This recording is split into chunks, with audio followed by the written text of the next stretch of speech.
Hey everybody, welcome back. I hope you're having a great week. Mine has been good and it's been very exciting. So I'm really glad to talk to you about that. Last week I had mentioned that I sent in an email requesting an in-person visit with my husband, and it took almost a week, but they finally scheduled it for me. So I have one on July 6th and I'm really looking forward to it.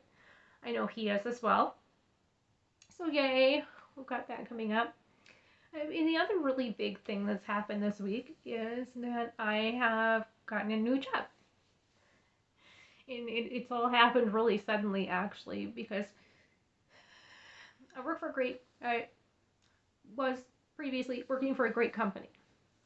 I've been there almost 3 years. They've been treating me really well. They have good benefits. Throughout the pandemic, they hadn't laid anyone off, which, since we work in travel, is a huge deal. And but over the past year and a half, I've really been struggling with my anxiety. And over the past few months, 4 to 5 months, it's gotten worse. Um, I deal with a lot of great, was dealing with a lot of great customers and travel advisors, and which is great. I love doing my job when people are pleasant, but and there was a lot of customers too that were not so nice, and after a while it started really just I started almost having panic attacks just logging into work because I didn't know if I was going to get yelled at or chewed out, or for things that are completely outside of my control. So I always shoot the messenger. um, anyway, my anxiety has had gotten pretty bad, and so I really wanted to stay with the same company. About a month ago, I had sorry, so our company's a multinational company, so um, benefits and human resources is all offsite. It's all run through third parties. So I contacted the third party that does leave and started the process of applying for an intermittent FMLA. Prior to doing this, I had contacted my primary care doctor and asked her if she was willing to fill that paperwork out, and she said yes.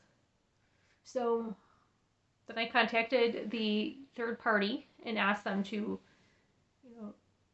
to start an intermittent leave. And I started that process. They sent her the paperwork. She sent it back, and they rejected the paperwork. Kept saying that it wasn't complete.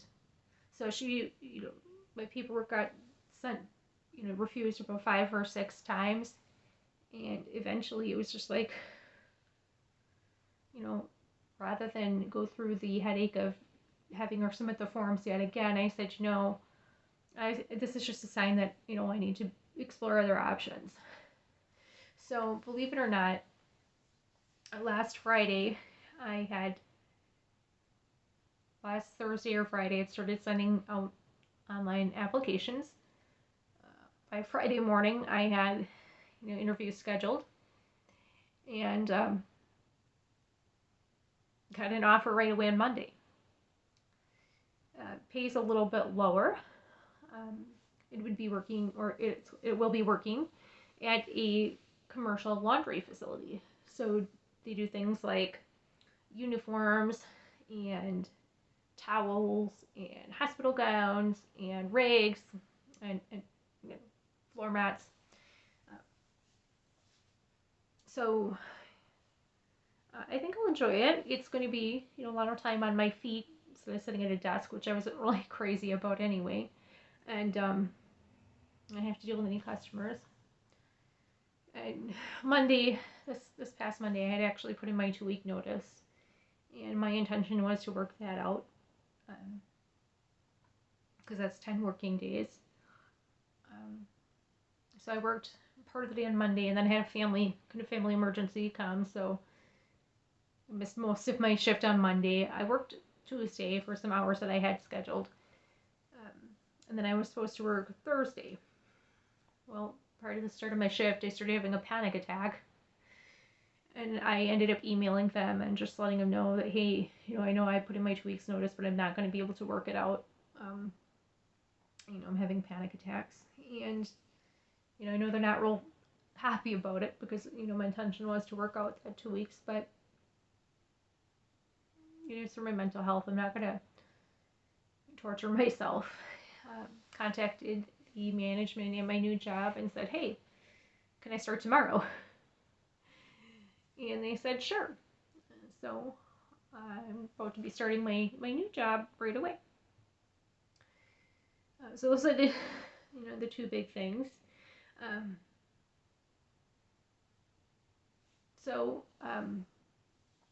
I did want to talk about a question that I got on my comments on the last video from my good friend Morbid and Macabre. And she asked, is there anything that you can't write in letters? So, the answer to that is not really. You don't want to, of course, write anything that would be illegal. You don't want to talk about anything that might be illegal or, an escape plan. You don't want to, write about anything where it might involve breaking their rules.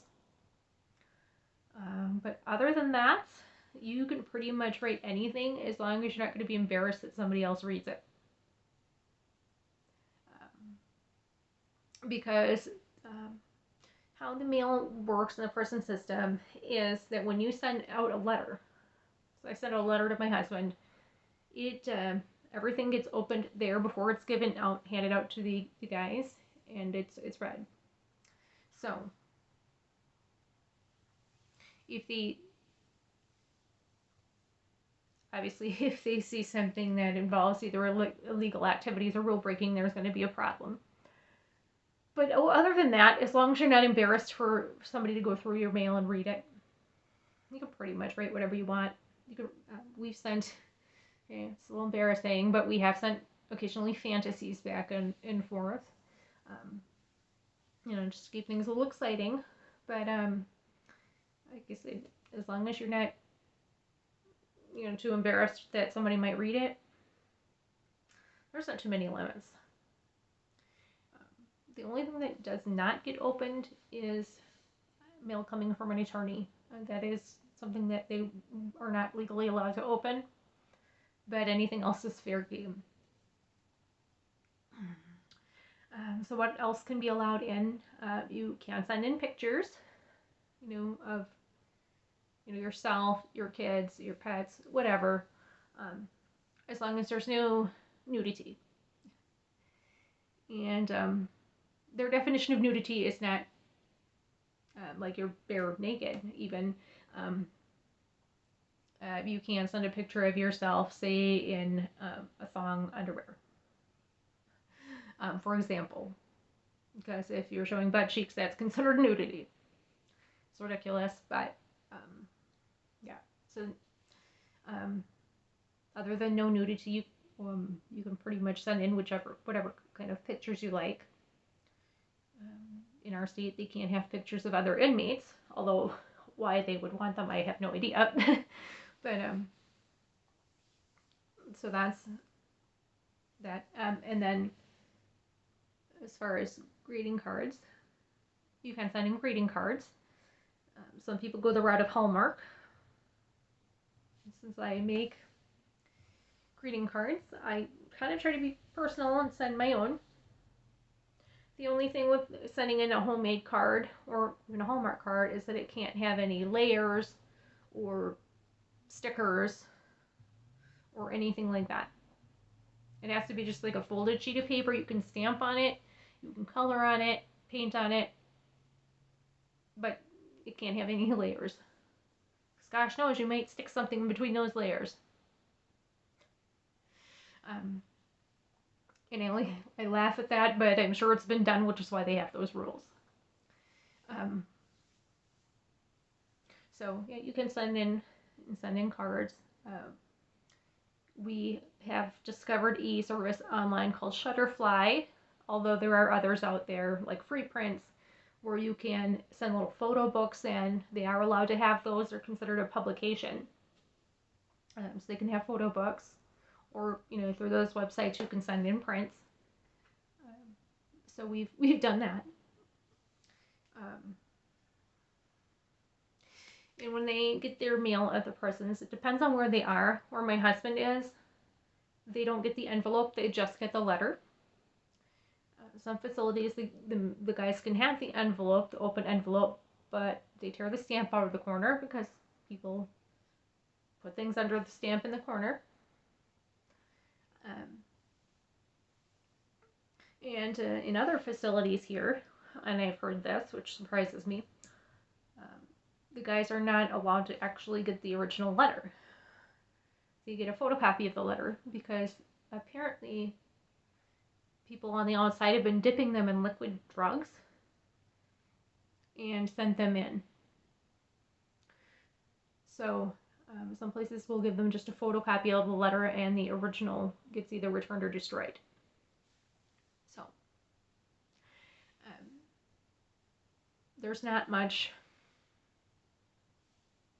that you can't send in. When it comes to ordering things like property, like if you're ordering them socks or shoes or whatever, and I think I've said this before, they have third-party vendors, catalogs that you can order from. You have to order from one of their approved vendors, and then the items get shipped directly to the prison. My husband's does a lot of really nice beadwork, like jewelry and things. So that all comes from a third-party vendor and goes straight to him. The only thing that we can order directly and have shipped from anywhere else is books. So like I can go online to Amazon and order him a book and have it shipped in directly to him. Pretty much as long as the book has a receipt with it, it can come from Amazon. But everything else has to be ordered through specific vendors.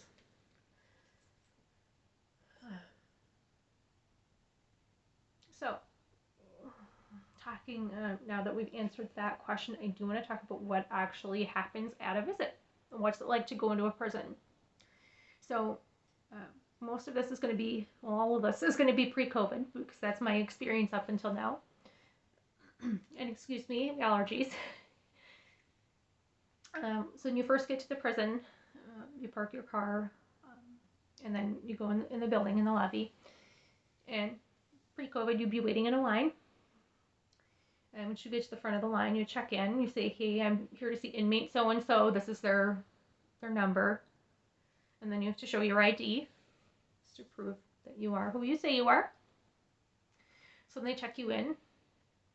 You have to put all of your, if you have a purse or a cell phone or car keys or your ID, all of those things get locked in a locker in the lobby for the duration of your visit. Some places have them using tokens. Some you have to put in a quarter and you get your quarter back at the end. It just depends. Each place is a little different. But you do lock up your belongings in a locker and get them when you come back. So after that, if you have on, say, a jacket or maybe a hoodie or a sweater, your shoes, all of those things get taken. You take them off, you put them in a bin. I'll take off my ring, my glasses, put them all through a scanner. If you have any jewelry on, that all has to go through. So that goes through on a conveyor belt, like at the airport, goes through a scanner. And then you yourself go through a metal detector. Here they give you 3 chances to get through without setting it off. If you set it off 3 times, that's it. You're done. You don't get another chance. You have to leave. You don't get your visit. So, ladies can't wear a bra that has either hooks or an underwire. If you do, you can get a one-time exception, but they will make you go in a bathroom, take the bra off, and put it in a paper bag. The bra itself will go through the scanner, then they'll give it back to you and let you put it back on. But you do only get a one-time exception. After that, they'll refuse your visit. You're better off just wearing a sports bra. That's what most of us do. That's what I do. Also, you have to be really careful about what pants you're wearing. If you wear any jeans, they can't have, you know, extra buttons or, you know, rivets or, you know, multiple zippers, because those will set off the metal detector. And if you don't have a spare pair of pants, you'll either be made to go to a store and buy them or have to leave. So I've had to go down to the store and buy a pair of pants on the fly because I didn't have a spare with me. Ever since then, though, I try to keep an extra pair of backup pants in my car that I know will go through, just because it's embarrassing. It really is. There's, as far as dress codes, you can't wear, ladies, well, nobody can wear tank tops. You can't wear short shorts or leggings or short dresses. They have, rules. You can't have low-cut tops, and any shorts or skirts or dresses have to be fingertip length plus 3 inches or longer. My personal experience is I don't wear anything longer than knee length, just because of that reason. I don't want to, have anybody say like, "Oh, your dress is too short," or "your shorts are too short." So, dress code. Although, depending on where you are and who you are, I've seen people get away with all kinds of things that they shouldn't have been able to, with dresses that are way too short, way too tight, and leggings. But I try not to complain. I just follow the rules because I don't want to get in trouble. I don't want them to have any reason to, have a problem with me. So once you get through and you pass the metal detector, you gather up your belongings from the bin. Your jacket, your if you have a coin purse, your jewelry, your shoes, you put that all back on, and they'll buzz you through. Depending again on where you're going, you may have to leave one building and go over to a separate building for visits. Or where my husband is currently, the visiting room is attached to the lobby, so it's actually just down a hallway. I should say this too. Before you leave the lobby, they stamp your hand with the UV ink. So when you go into the lobby, or when you go into the visiting room, I'm sorry, you have to show your hand, put it under the light so they can see your stamp. And you will have to show them again when you leave. I'm not quite sure what the purpose is, but it's just one of the things they do around here. When you do get in the visiting room, the sergeant or CO that's working will assign you to a table. And they're numbered tables. And that will be yours for the duration of your visit. Most of the time they're going to be square tables, and if it's, say, just myself and my husband, we have to sit across from each other. You can't sit next to each other. That's not allowed. So if it's just 2 visits, you have to sit across from your loved one. Some places allow hand-holding, some places don't. It just depends on each facility's got a little bit different rules. And you don't get to just get up and walk around. You have to have a purpose. You're either going to the restroom or getting a drink from the vending machine or something along those lines, but you can't just wander around. You do have to, pretty much remain at your table unless you have to do one of those things. Depending on where you go to, the restrooms may be locked, they may not be. In my experience, in most places, they're actually not locked, but some places do lock them, and you have to get a key. But anyway, you get, your specific length of your visit. Currently, we'll be allowed a 2-hour visit, so we'll get to have that 2-hour visit that we'll get together. They give you a 5-minute warning prior to the end of your visit so that you can say your goodbyes. You get one last hug. And then you leave and you get your things and you go on your merry way. So what happens to the guys after a visit? Well, on their way up from their unit, They get patted down to make sure they're not bringing anything in, apparently. And then on their way out, they are strip searched. And that really surprised me because I was not aware that that happens, but it does. So when my husband and I finish up with a visit, he gets taken to a back room or to a room. There's a curtain there. They make him completely undressed. They check everything, every nook, cranny, and crevice to make sure there's no contraband. And then he can get dressed and go back. But it is a full strip search.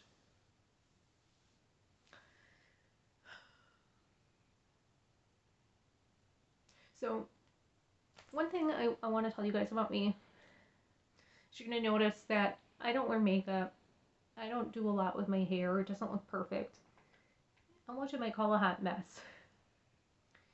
I'm very low maintenance, very low frills. I don't, get my nails done. I don't go, the beauty shop and get my hair done. I'm just very low key, and like I say, I call myself a hot mess, but I'm really not. That's just me.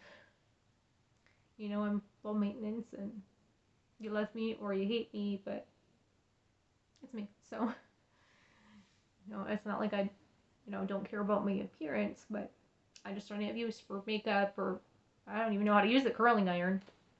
So, that's just me. Anyway, I think I'm going to go ahead and end here.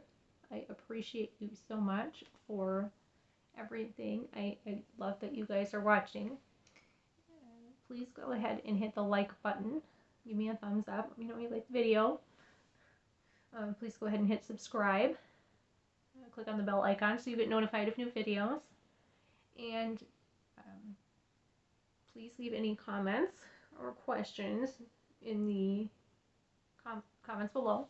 I want to know what you guys want to know about. What do you want to hear about? What are you curious about? I hope that you have a great rest of your week, and I will see you again next Friday. Have a great one.